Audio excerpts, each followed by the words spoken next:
Right. Afternoon, all. Welcome to another session of cybersecurity. And as far as today's session is concerned, we'll be specifically looking at cyber threats. Now, if you remember, in our previous session, we literally identified basic vulnerabilities and the associated impacts as far as the whole concept of cybersecurity is concerned. Ultimately, what we want to then delve into, as far as today's session, like I mentioned a couple of seconds back, is just understanding exactly what cyber threats are all about and ultimately how we can alleviate them as far as our specific digital existence is concerned. Now, if you remember, I think in our very first session, we described a threat as any event or object that might distinctively defeat the security measures in place and obviously results in a distinctive loss. That's what a threat is all about, as far as your particular cyber configurations they are concerned. I think last time we used an example of a car radio as a distinctive asset. And we mentioned that as far as the actual threats they are concerned, is that particular car radio being stolen, right? As a typical setup as far as your configurations are concerned. And then if you look at assets from a ICT point of view, we used an employee database as a typical example of that distinctive asset. And naturally, the threat to that asset in this particular instance would obviously be data getting stolen. So it's important to understand how you can obviously appropriately categorize these particular threats, identify them, and look at obviously ensuring that when you look at your security environments, you plug in as much relevant configurations to try and secure your particular setups in that regard. So if you look at being able to identify threats or threat identification, right?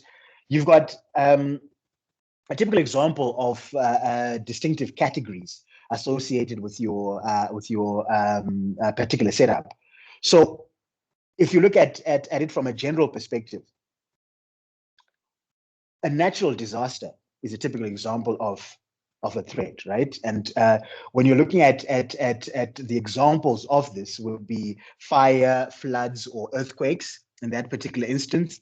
And then when you discuss a compromise to intellectual property, for instance, the basic examples that you find in that environment would be your software piracy, or literally copyright infringement. And then when you look at espionage as a typical category of a threat, you're obviously looking at stealing a product or production schedule, whichever way you want to look at it. Extortion, you find a certain individual blackmailed into intercepting letters. When you look at hardware failures or errors as a specific category of a threat, obviously the appropriate examples in that particular instance would be network intrusion prevention systems that obviously blocks all network traffic as far as your specific setup there is concerned. And obviously, if you look at another example, which would be utility interruption as a typical category of the threat, then naturally electrical power being cut off is your classic example in that regard. So when you discuss these particular threats, obviously, you'll obviously need to take into consideration, like we mentioned before, the whole concept of threat agents, which could be obviously individuals or a group of individuals who literally are responsible for executing this particular attack, dependent on configurations that you've got as far as your particular setups they are concerned. And then ultimately, you also want to discuss threat actions, threat analysis, also looking at the whole concept of source or sponsor. These are aspects you need to take into consideration. And remember, when we discuss the threat agent, we mentioned that this is literally a person or a thing that has the power to carry out a distinctive threat. That's literally what a threat agent is, as far as your configuration there is concerned. So when you look at it from an ICT point of view, your threat agent could be an attacker, could be a virus. Literally, you can even discuss floods in this particular instance, as far as your generic configurations they are concerned. So I think it's important to list the actual types of threats that you obviously would encounter, and then discuss obviously the three distinctive things in order to achieve a distinctive goal. So any attacker or criminal within the cyber environment obviously requires three distinctive things as far as achieving their goal is concerned. So once again, what you want to look at is your threat source or sponsor. You want to look at the threat agents. You want to look at the actions. You want to also discuss threat analysis, and distinctively also look at the whole concept of your threat vectors, as well as the consequence or impacts associated with distinctive threats. So when you look at basic achievement of this, when it comes to your configurations, I think it's important for us to list these as far as your understanding there is concerned. So if we look at it from this particular perspective, as far as configurations would go, we want to mention these as you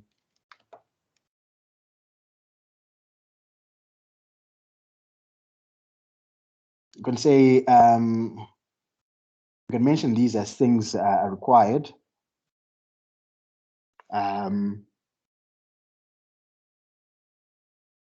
In order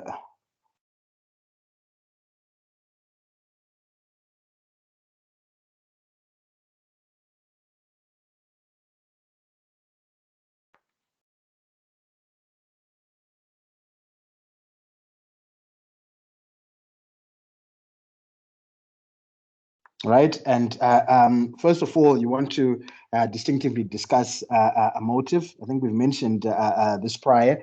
And ultimately, this is just basically a reason behind the actual cyber attack, right? So literally, what you want to take into consideration this particular instance is what is the driving force behind the actual attack that these particular attackers are undertaking.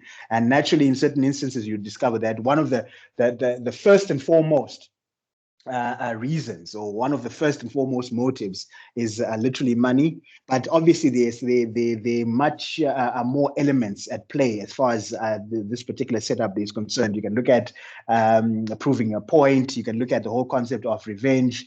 As far as a setup is concerned, you can also look at obviously making some kind of statement, for instance, like your political statements in this regard. So that's the first thing that most of these particular attackers obviously require as far as achieving their distinctive goals they are concerned.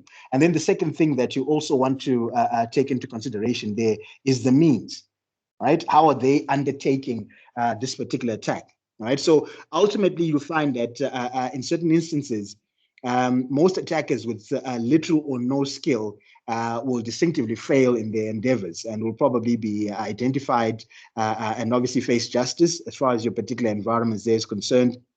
So whilst those with obviously sufficient motivation will distinctively persist and further develop their skills over time. So it's important to understand that you can't just willy-nilly attack systems, or can't just willy-nilly try and intrude as far as basic network environments are concerned, for argument's sake. You obviously need to possess some kind of skill set in order for you to be able to obviously undertake your distinctive attack. And this is the reason why it's also important to understand who the actual attackers are as far as these particular environments would go, so that you actually understand exactly the means that they use, or the motivation behind that particular attack, and also look at the different methods that these particular individuals would use. Because obviously being able to identify these would ultimately enable you to also secure your systems or your environments better as far as your particular setups they are concerned. And obviously the third thing that you want to also discuss is the actual method that we just mentioned a couple of seconds ago. So you'll discover that there's obviously a need for proper planning, right? If these particular attackers don't plan accordingly, it's very easy for them to be identified. It's very easy for them to distinctively get caught and ultimately face justice as far as repercussions are concerned. But ultimately, it's important for them to obviously lay down some kind of plan. So when you're looking at security, when you're looking at trying to circumvent any discrepancies when it comes to unauthorized access as far as your environments are concerned, it's ultimately important to understand that some semblance of planning has taken place. So it's more or less of an issue of being able to also predict what these particular individuals or group of individuals would do as far as and what is it that they would obviously want when they intrude distinctive systems as far as your particular setup there is concerned. So remember, we talked about reconnaissance earlier on, that whole issue of probing for information when we're discussing the steps of an attack.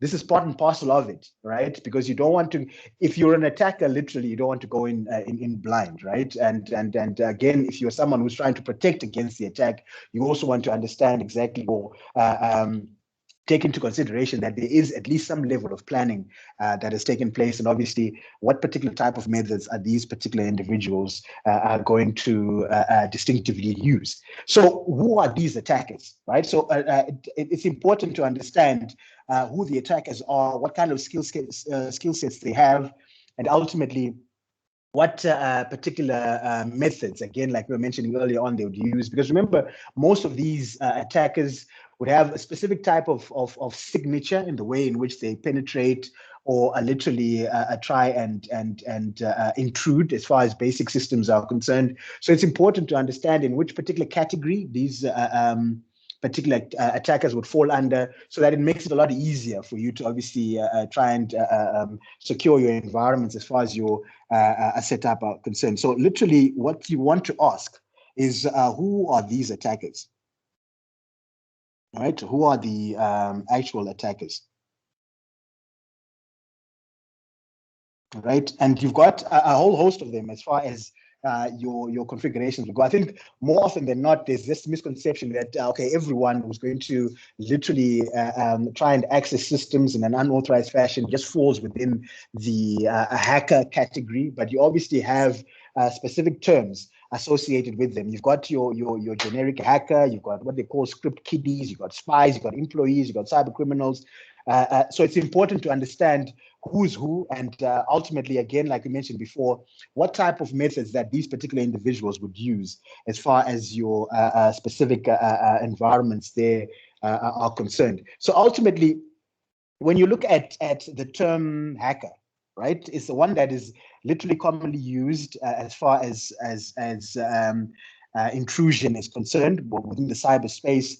And you find that a lot of a lot of experts in the industry and others at large tend to debate the actual definition. Right, like I mentioned before, I think in one of our previous sessions, that some would use hacker in a generic sense to literally identify anyone who illegally breaks into, excuse me, or attempts to break into a computer system, right? So used in this way, the term hacker is literally synonymous with an attacker, right? So it's important to understand that kind of relationship as far as your particular setup there is concerned. So others would literally use the same term more narrowly. And in this particular instance, it would literally mean a person who uses advanced computer skills or ICT skills at large to distinctively attack computers only to expose certain security flaws. So there's it's quite interesting there in terms of the use as far as this particular setup there is concerned. And if you've been following the news, I'm not so sure if any one of you are subscribed to the PC Mag publication, but there's it. Let me see if I can quickly share this so that you see exactly what I mean. You've got this particular individual here, right, who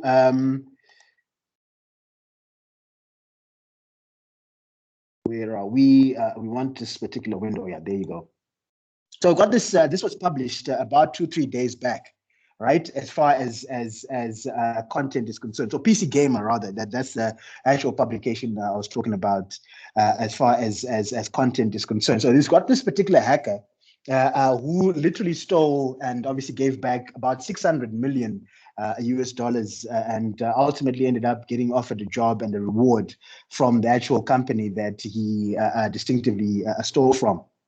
So it's all about the cryptocurrency setup. I think if you look at the first paragraph there, as far as this particular article is concerned, that last week, over about $600 million as far as cryptocurrency is concerned was stolen in quite an elaborative digital heist when a hacker exposed some kind of vulnerability in the Poly network as far as these particular environments are concerned. And obviously, this is a platform that is used to literally make cryptocurrency transactions across different blockchains.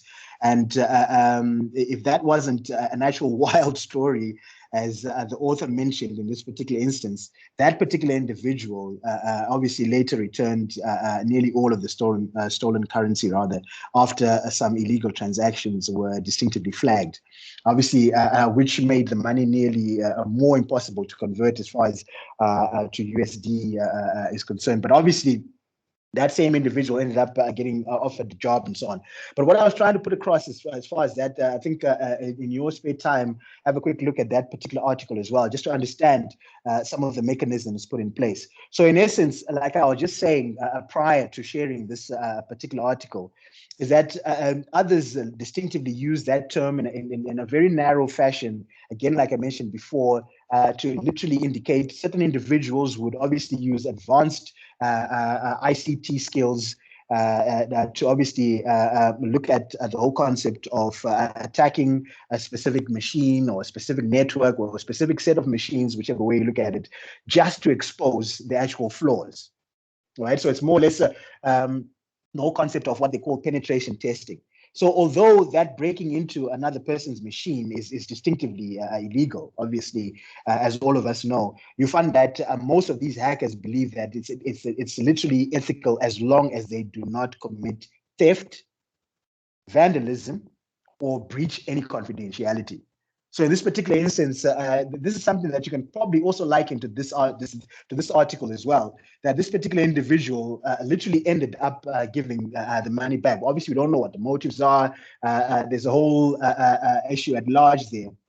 But it's like that's the reason why I was saying go and read through that article and obviously understand the actual background as far as your particular setup is concerned. And obviously, pop me a mail in terms of your understanding of what's happening in that particular instance and what it obviously means as far as the whole concept of breaching some kind of security platform there is concerned. But obviously, in the same sense that I was mentioning a couple of seconds ago, that within the ethical setup is that natural belief that, okay, look, if I don't commit any distinctive theft, if I don't commit vandalism or break any confidentiality, as in this particular instance where you find that the individual ended up giving the money back or some of the money back, whichever way you look at it, ultimately might fall within a category of hackers who are normally called or identified as white hats. So this is part and parcel of what they call ethical hacking, like I was mentioning a couple of moments ago,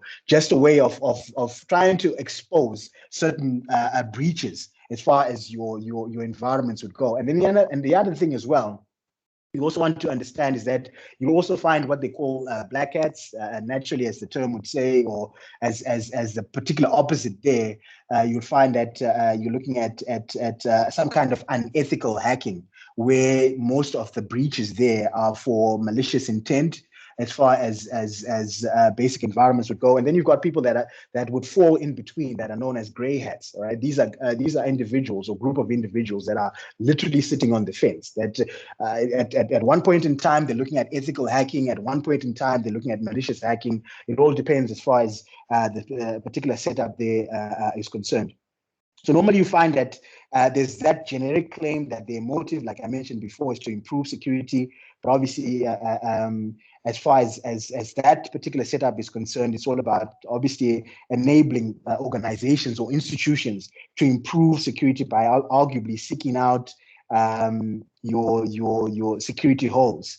So obviously they can distinctively be fixed. This will obviously this would literally link directly to your vulnerabilities that we mentioned earlier on. As far as your particular setups are concerned, I think in our previous session, where you're looking at as far as these setups are concerned, obviously there has to be with the owner's consent, so that at least there are no discrepancies in that particular instance. So security vulnerabilities literally can be exposed in ways other than attacking another particular person's machine without their consent. So obviously there's other ways to try and show security flaws, right? As far as, so in essence, what we're saying is to try and show your neighbor that their particular system is flawed. There are ways that you can show them, right, rather than by breaking into their apartment. So it's important to understand that particular concept. Whatever term you call yourself, whether you look at it from an ethical perspective, the list will go on and on. As long as it's not consensual in terms of individuals involved, then there's always a thin line there from a legal point of view, obviously, as far as your particular setup there is concerned. So obviously you'll discover that most security professionals, on the other hand, would obviously not refer to themselves as hackers. Right? There's a more so a security analyst, a security engineer, but you'll never find them literally calling themselves hackers in that particular instance, as far as your particular setups there are concerned. So it's important to take cognizance of such issues when you're looking at identifying who the attackers are, and obviously what they are actually providing as far as the whole concept of basic attacks there are concerned. And then naturally, I think one of the first types of setups that you find more often than not is individuals that are just getting into that space, or that have just gotten a very basic knowledge of ICT and probably use some tools in terms of the whole concept of basic access within specific environments, and then they try and try and utilize those particular skills to try and show off the whole concept of them breaking into a system and so on. And these are known as script kiddies, right?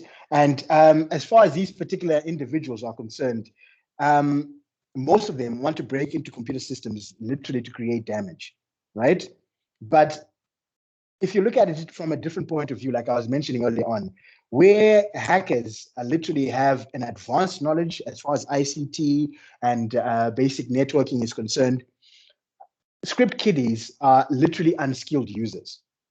And these particular individuals tend to do their work by downloading automated hacking software or scripts from basic websites, and then use that to try and break into computer systems. So obviously, these individuals are quite easy to track, identify, and obviously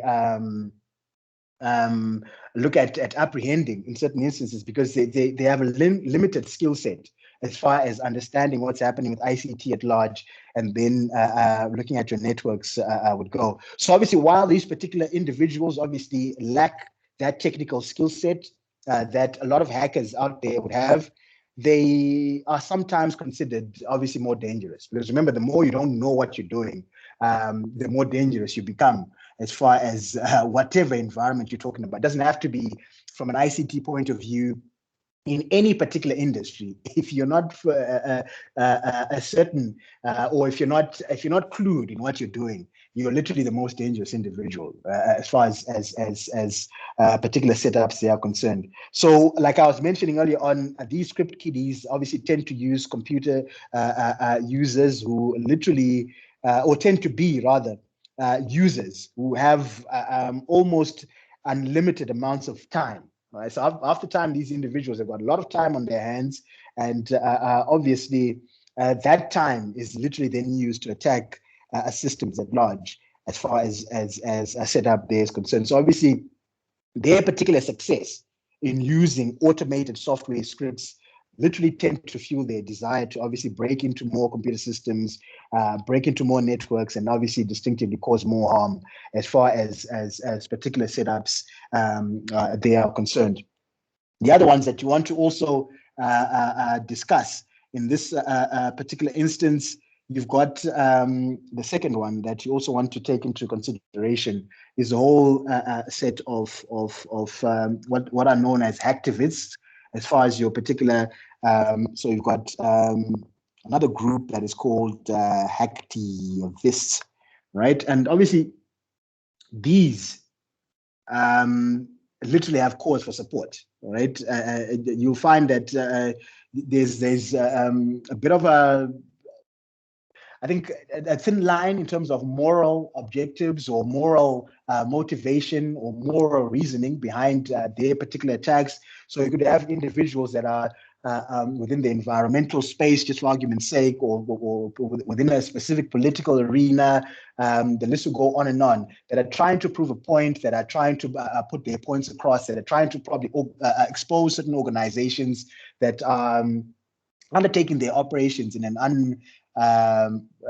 healthy way, if you look at it from a different point of view, as far as specific setup is concerned. So these particular individuals obviously normally take advantage of already known vulnerabilities that we were talking about in previous sessions. So your backdoors, your privilege escalation as typical examples of, or those default admin accounts which we've been talking about as typical vulnerabilities that are literally incorporated as far as certain environments are concerned. So ultimately, in that particular instance, you'll find that they take advantage of already known vulnerabilities.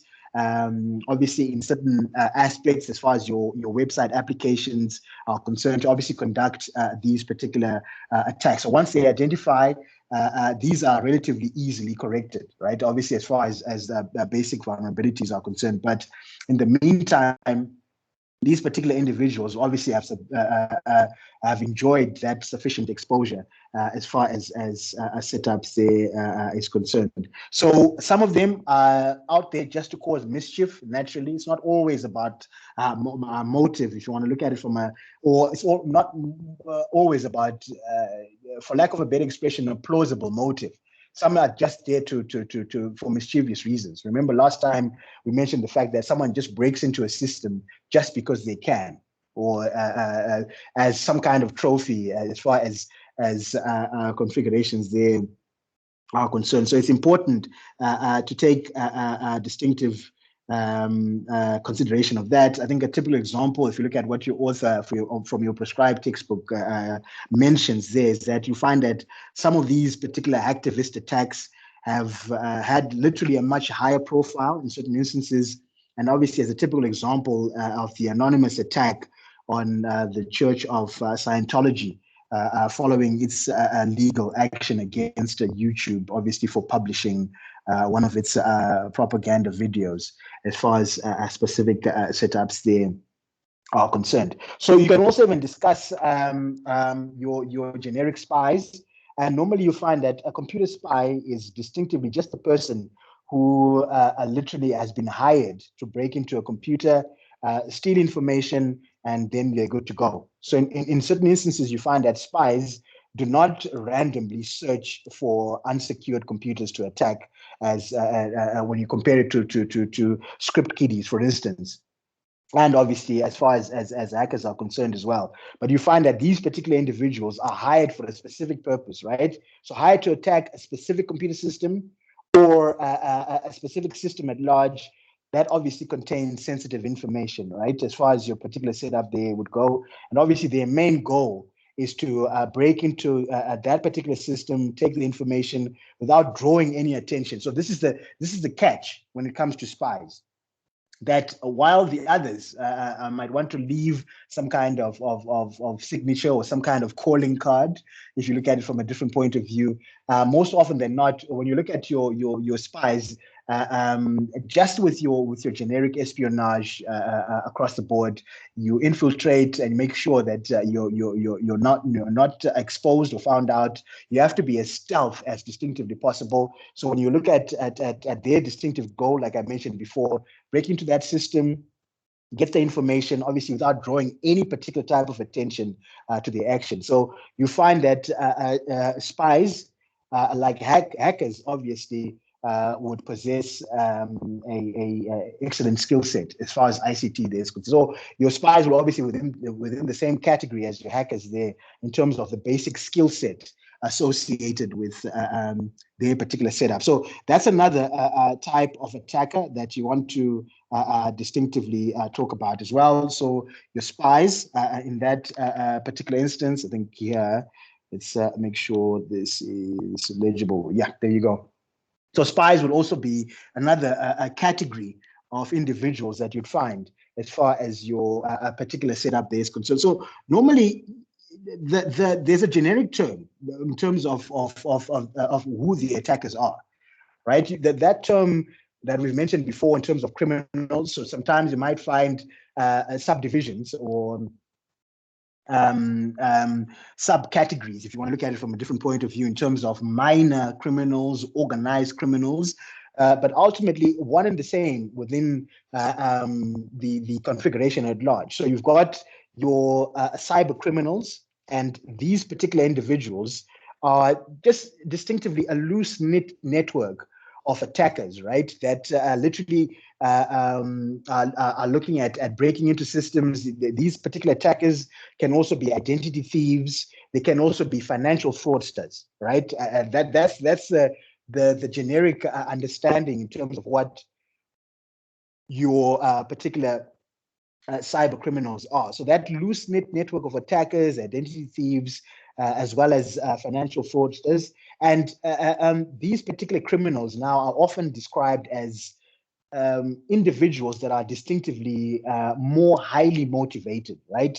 Less risk averse, better funded, and literally more tenacious when you compare them to your hackers, right? So it's important to take cognizance of that distinctive fact as far as setups go. So you find that a lot of security individuals or experts have the generic or basic notion that more often than not, these cyber criminals belong to an organized a gang of young and mostly Eastern European attackers, right?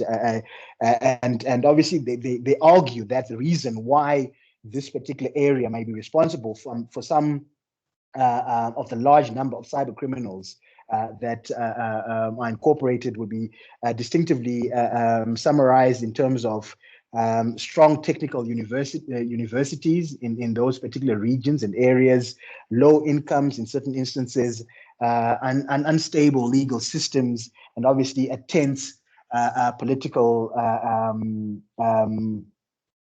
set of relations in that particular setup. So you might find that most of these cyber criminals literally would often meet online in underground forums that have names like darkmarket.org or theftservices.com. And obviously the purposes of these particular meetings is to trade information, coordinate attacks literally around the world. So generically, you find that while you've got the minor and organized, literally you've got another basic criteria at large that is known as your cyber criminals that we've just tried to elucidate on. And obviously, like I said before, you'll know that these particular individuals, obviously, instead of just attacking computer systems for the fun of it or to show off their skill set, like your particular hackers, for instance, cyber criminals are distinctively more focused, right? They've got a more focused goal that obviously can be summed up into one distinctive word. And more often than not, it's money. So you might find that cyber criminals are literally more focused on, for instance, attacking computer systems for the fun of it or to show off their skill set, like your particular hackers, for instance, cyber criminals are distinctively more focused, right? They've got a more focused goal that obviously can be summed up into one distinctive word. And more often than not, it's money. right? It's all about how much money can they get, how much money is being offered as far as basic attacks they are concerned. So these targeted attacks, right? Normally you find that it's against financial networks, it's unauthorized access to information, and also the theft, obviously, like we mentioned before, of personal information that obviously is distinctively identified as cybercrime at large, as far as your particular setup there is concerned. So when you look at financial cybercrime, more often than not, oftenly subdivided into two particular categories.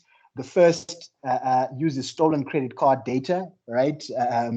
Obviously, online financial account information. You can look at PayPal accounts as a typical example of that. Obviously, once this particular information is obtained, then naturally it is usually posted on websites for sale to other cyber criminals, right?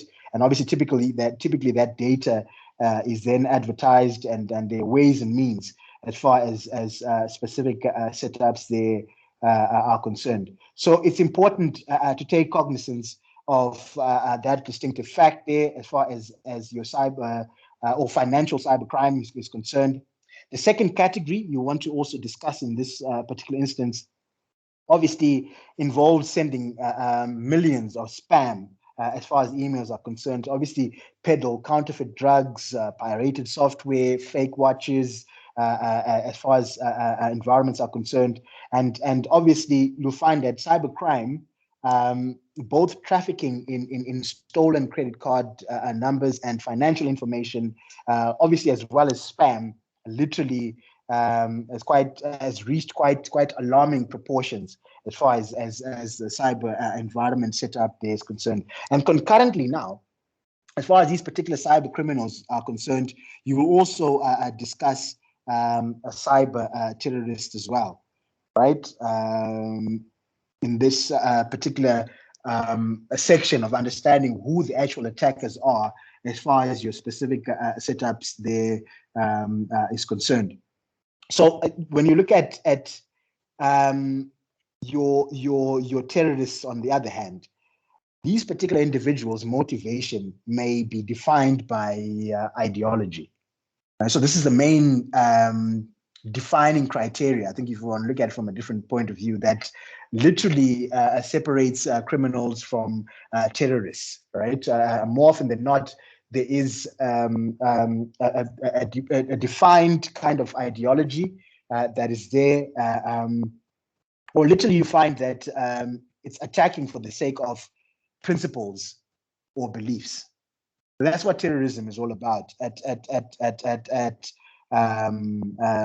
different point of view. So you find that most of the security experts that are out there literally fear that these terrorists will turn arguably the attacks on basic networks or computer system infrastructure to literally cause massive panic amongst citizens, right? So it's important to take cognizance of that fact as far as configurations would go. And you'll find that most of the time, these cyber terrorists are sometimes considered those particular attackers that should literally be feared the most, right?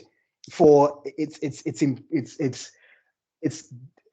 distinctively impossible to predict when and where any particular attack might occur.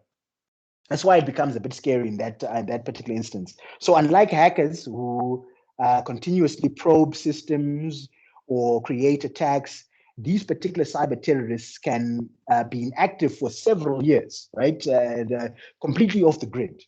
And then all of a sudden, there's a particular strike on a distinctive network in a completely new way as far as your particular setup there is concerned. So normally, their particular targets may include a small group of computer systems, a small group of networks that can literally affect the largest number of users, right? So these could be machines that control the electrical power grid, for argument's sake, right? So one that I think we've been talking about this for the last couple of lectures as well, with what currently happened in the country a couple of weeks back or a month or so, where Transnet was distinctively attacked. Right, that's a basic transportation system.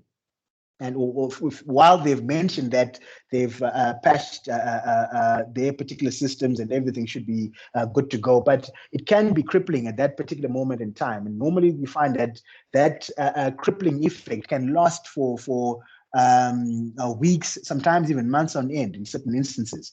So it's important to understand that when it comes to this particular type of setup, it's quite it's imperative for you to be able to try and safeguard systems against this. But I think it makes it more difficult because of the unpredictability associated with cyber terrorists in that regard. So like I was mentioning a couple of seconds ago, that a target just a small a network or a small set of computer systems that obviously have the largest effect, right, as far as users are concerned. Like I mentioned before, the electrical power grid of a specific municipality, for instance, or even province at large, if you want to look at it from a different point of view. And obviously, like what we also mentioned, transportation systems as typical examples in that regard, because that particular isolated attack could literally cause a blackout that could affect millions of individuals at any particular point in time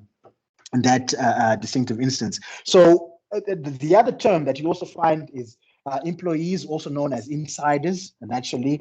And obviously, when you're looking at it from this particular point of view, you'd want to ask, why would an insider or why would an employee break into their company's computer system, for argument's sake? Normally, you find that some instances, employees might want to show the company a basic weakness in or institution, a basic weakness in their security. But obviously, on other occasions, you've got a massive pool of disgruntled employees that may be intent on retaliating against what that institution or company has done to them, right, as far as your specific setup is concerned. And again, goes back to that motivation we were talking about early on, which is money most of the time, right? So a particular competitor might approach a specific employee and offer them money in exchange for stealing information, for argument's sake. And obviously, in some instances, you might find that these particular employees have even been blackmailed in certain instances to steal information. I think, again, if you've been following the press over the past couple of years and so on, there was a lady, if I'm not mistaken, who also did time in terms of the whole concept of fraud and so on. She was working at a certain bank, if I'm not mistaken.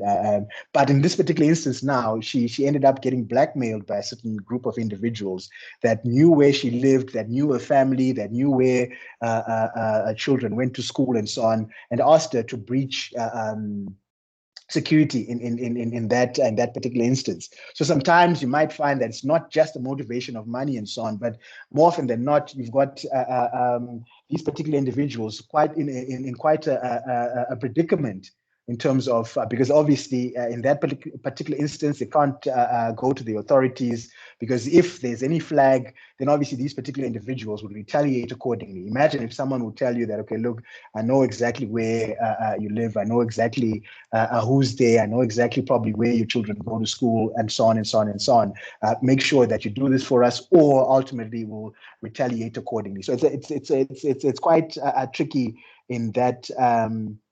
In that particular instance. But in some instances as well, you find some kind of carelessness also associated with employees, where you find some employees would possibly leave their laptops in coffee shops or in airports, and they've typically rather failed to literally password protect sensitive data, which obviously leads to that particular information being stolen in that regard. So this particular sixth category can fall under your insiders, right? Or ultimately employees, right? Like we mentioned before. So that's a typical, another group that we also want to discuss as far as the actual attackers there are concerned in this particular instance. Now, there's some relatively new categories that have come in. For instance, you get your lone wolves, for argument's sake. You can also even discuss security agencies at some particular point in view. So these particular lone wolves, and if you look at it from a different point of view, they, again, like I said before, fairly new as far as the hacking environment there is concerned. But ultimately, these particular individuals, if obviously not restricted as far as the basic vision configuration there is concerned, ultimately these particular individuals often begin as your script kiddies. Very rarely do you find script kiddies just remaining as script kiddies, right?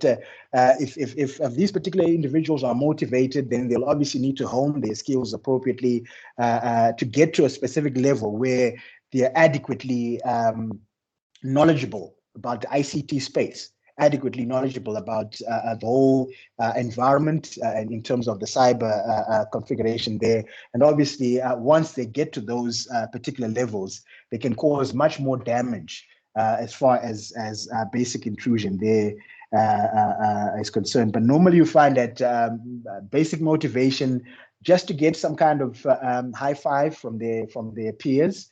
It's about showing their prowess in the whole ICT space, right? As far as a setup there is concerned, but arguably you might find that they may also cause a massive amount of mischief as well, as far as your particular setup there is concerned. Some might also want to argue that investigative journalists as well are in that particular category of attackers as far as your particular setup there is concerned, as far as content would go. So it's important to also take that into consideration, because how is it that they get the information? Sometimes it's not just about sources, but obviously that ability of them to be able to break into systems and get that sensitive information as far as your setup there is concerned. So some might argue that while their particular intentions might distinctively be honorable, in order for them to get information, after time, they might use quite underhanded tactics or not so ethical tactics as far as getting information there is concerned. So obviously, in terms of accessing content, in terms of, for instance, voicemail boxes of politicians, for instance, or celebrities at large, you've got that particular setup put in place as well. So this is another category that you might also want to discuss, like we had mentioned before, your lone wolves, and to a certain extent, as far as your particular setup there is concerned, investigative journalists, right?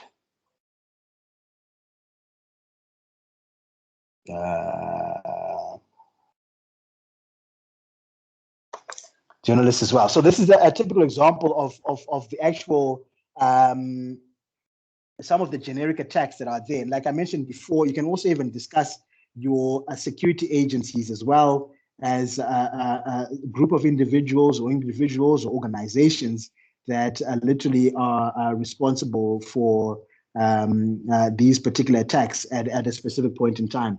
And normally you might find that while they might be identified as the individuals or the group of individuals or the institution that is your default go-to when it comes to setting up your security infrastructure. Again, it's a double-edged sword. They can be the same individuals that literally can break into your systems, right? Because they know exactly what your systems are all about, how these particular systems have been set up in terms of configuration, as far as your particular setups there is concerned. So it's quite it's obviously it's debatable, right? But it's also that particular setup where you find that obviously just like that they normally say that the person who knows you the most can literally be the person that can be of your demise, right? Because they know exactly everything about you if you look at it from a different point of view. So when you look at your security organizations or companies at large, naturally they can also be the same institutions, the same organizations can also be problematic in that particular aspect as far as your your setup there is concerned. Now it's important to understand what are the means that are used, right? So remember, the means is the actual tool, basic toolkit, or the tools that are at your disposal or at the attacker's disposal in terms of trying to break into systems as far as your particular environments they are concerned. So it's important to understand what type of measures are taken into consideration there at large, and literally identify exactly how to try and circumvent again issues at large. So these are the tools that your particular attackers would distinctively use. So if you look at it from a different point of view, this is now discussing the generic means, right, as far as your particular setup would go. So there's a whole host of tools that are out there, right, that are obviously used by the script kiddies, that are used by the hackers. So it doesn't necessarily mean that these particular means or tools are only restricted to a specific category of attackers, because the same tools are the same configurations per se that are also used to obviously break into any particular system at large, as far as your particular configurations would go. One of them would be Kali Linux, right? And obviously, it's a Linux distribution that obviously, remember, Linux is part and parcel of your open source software, so free for download and distribution, if you look at it from a different point of view. So can obviously be downloaded on most platforms, and it's got roughly about 600 or so penetration testing tools. So you can imagine what literally can be done in terms of you understanding exactly how this particular platform functions, and obviously how to distinctively use it. So these particular tools, naturally, amongst other things, can be used to crack Wi-Fi passwords, for instance. Can be used to create fake networks, or even look at testing for vulnerability. So it's initially used to work with the whole concept of basic vulnerability testing at large. But remember, it also can be used in the opposite fashion, where once someone gets quite adept as far as this particular environment would go, naturally they can use that same particular architecture to distinctively break into a system with malicious intent, whichever way you look at it in that particular instance. The other one that you can also talk about is John the Ripper. So with this one, as far as tools are concerned, or means are concerned, is also another tool that is used for password cracking. And normally they use a brute force attack. So remember, brute force attack is all about guessing multiple combinations of passwords that could be applicable, that for obviously a specified amount of time. So this is the reason why I think it's been mentioned before that when you look at your passwords, the longer they are and the less common they are in terms of you using a basic word that you can plug out from the dictionary, or you using something that is related to you directly, it makes it slightly more difficult as far as access would go. But ultimately, you'll find that, like we've mentioned in previous sessions, that what any particular attacker needs is just time. The more time that they've got, the better chances that they are in terms of them breaking into your system, or breaking into any system, whether it's a computer system or a network at large. So with the brute force attacks, it's all about just guessing, trying to guess distinctive combinations of passwords until obviously they get the right one. And normally, one of the ways that these brute force attacks are incorporated on your systems is to use what is known as a dictionary attack, where it's all about trying to guess obviously the words in the dictionary that are literally also used as passwords, or that are literally also changed to still look like a distinctive a word that is found in the dictionary, but obviously with specific characters thrown in as far as your particular setup is concerned. I think we might have even mentioned this before, that if you look at password, you can look at this as a typical example of what your password would distinctively look like.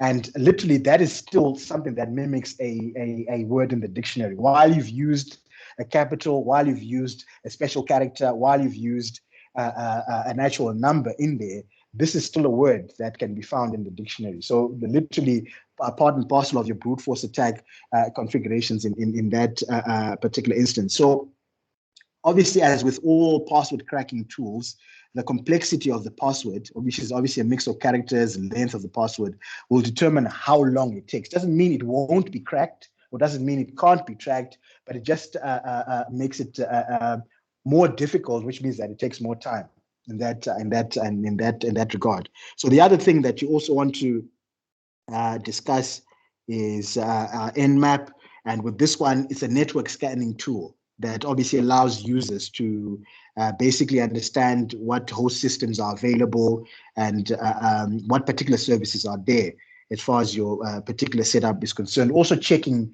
the version of your operating systems, which would make it a lot easier. Remember, when you look at that probing of information as the first step of an attack, knowing what systems are there makes it a lot easier for you to conduct your attack, right? If you know what type of hardware is being used, what type of central networking devices are being used, what type of operating systems and application packages probably at large are being used, make it easier for you to plan your attack because you know exactly what the systems are all about in that regard. So Nmap would obviously enable checking of your operating systems as well as far as your specific environments would go. The other one that you also want to discuss is Aircrack.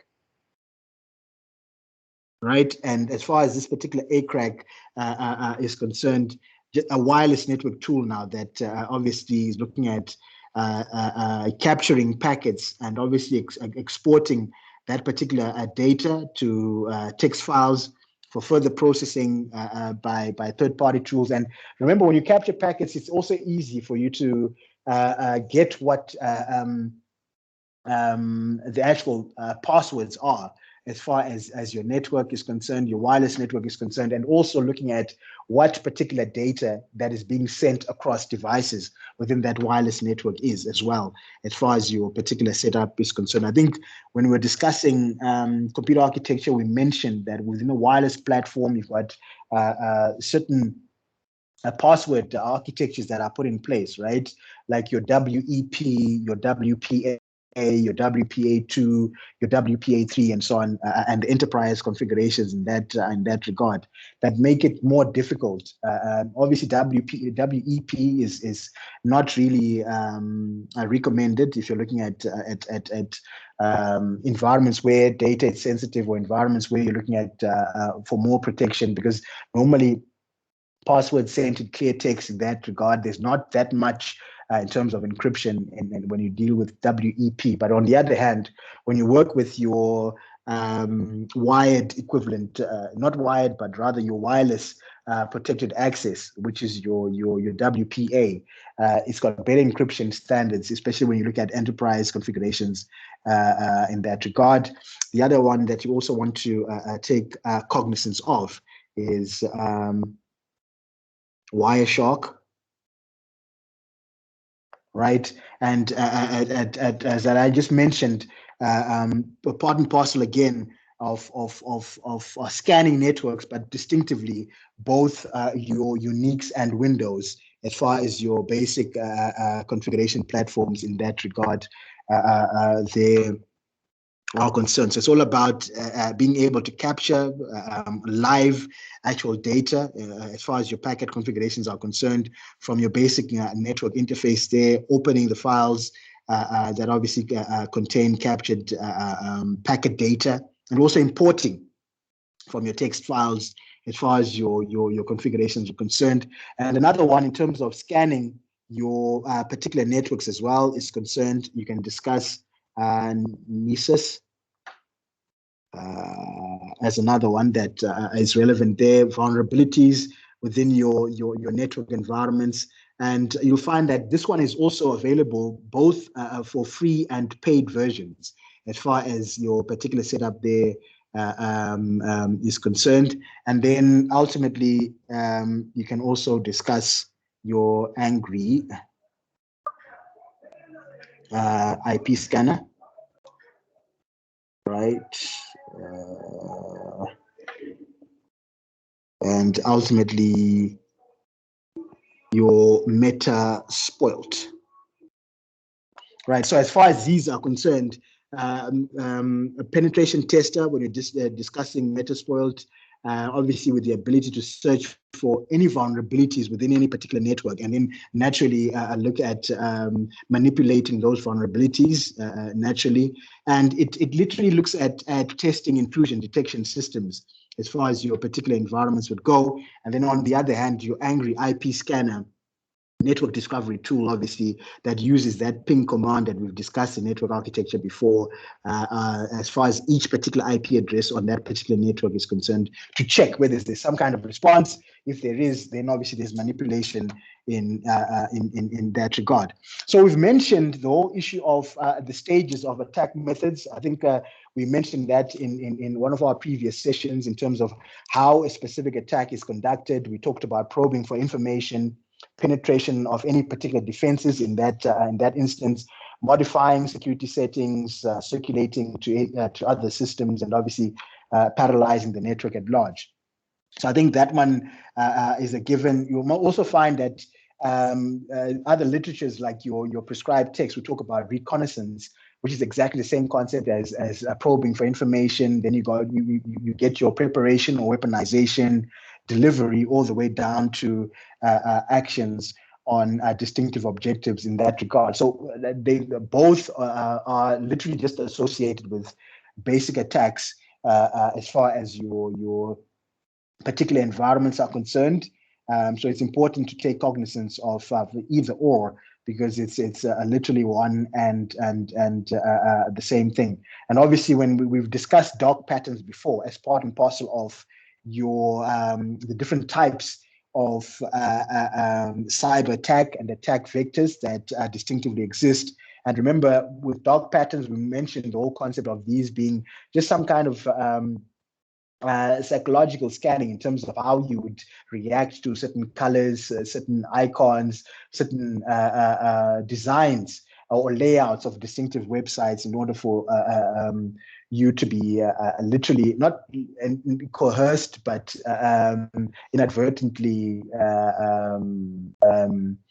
look at choosing certain content or probably buying certain products that you didn't need to, just because of the way in which specific structures are incorporated in that regard. So that's something that we've mentioned before. And then you've got the whole concept of the bait and switch configuration, disguised adverts. I think we've all seen these before as far as our usage of the net there is concerned. This would obviously also fall in the same category, or that would extend to what is known as enforced subscriptions at large. Spam is one of them as far as your particular setups in this particular configuration there is concerned. So it's pretty that's pretty much associated with the whole concept of what is happening with your cybersecurity environments there when it comes to the different types of threats that literally exist as far as your environments would go. So it's important to obviously also associate them directly with basic risks of setting up a network, or basic risk of the cyberspace, and obviously how you can mitigate those risks accordingly as far as your particular environments would go. So I think from a research point of view, what you want to also discuss as part and parcel of your ICE contribution when it comes to this particular module, look at the, I think we've discussed the cyber methods before, but as far as your particular setup there is concerned, I think look at, I think we can discuss here. the types of cyber attacks,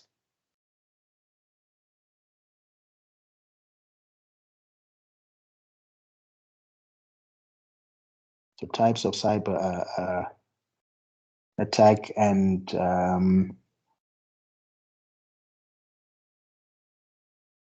attack vectors.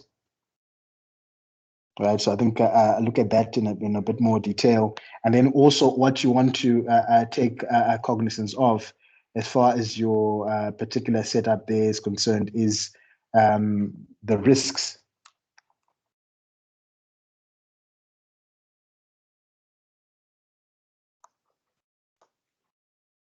of conducting a cyber attack.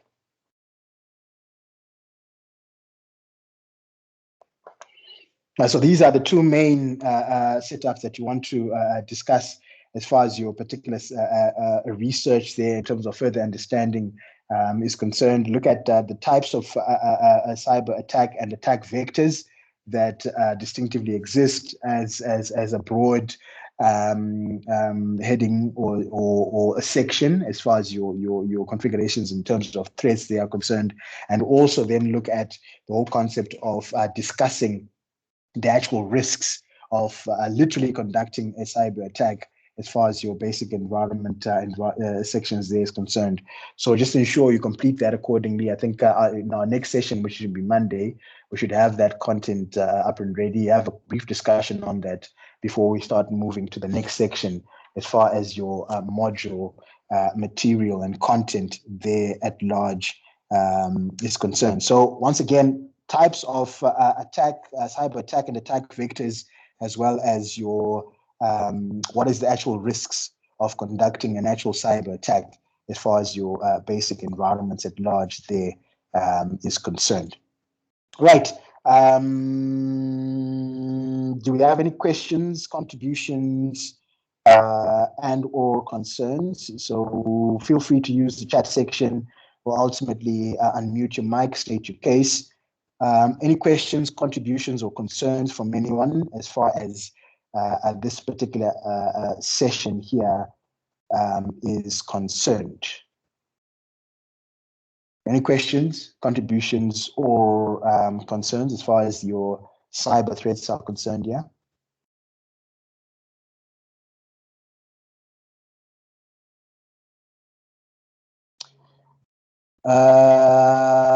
Right, looks like nothing is coming through. That means we should all be good, hopefully.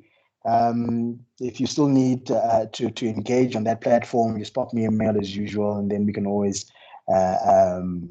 discuss on that particular platform. But otherwise, if that is that, thanks for attending. Stay safe, keep smiling, enjoy the weekend. We'll see you next week. Cheers.